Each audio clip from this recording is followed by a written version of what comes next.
we will go in details of how to keep the condenser as clean as possible during the life of the product, and how quick is our solution to clean up the condenser that you need to do twice a year, one before the season, once after the season.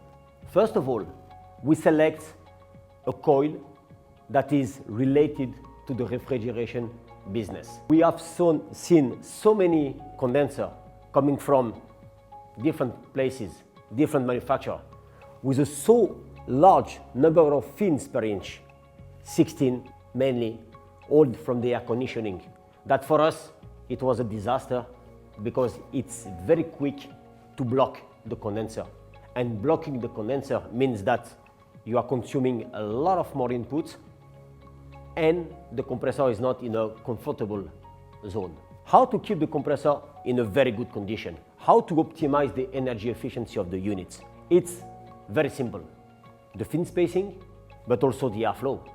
So the airflow and the speed through the coil is limited to 1.7 meters per second, when the standard in the market is more 2.5. So in terms of airflow through the coil, we are 30 to 40% below our competitors. And then when the condenser has to be clean, because anyway it has to be clean, this is the solution that Embraco has taken.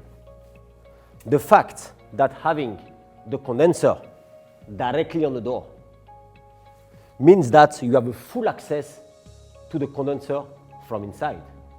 And it's always better to clean a condenser from inside. If you clean it from outside, you will push the dirt into the coil. By cleaning it from inside, it means that you will push the dirt away. So the cleaning is much more efficient.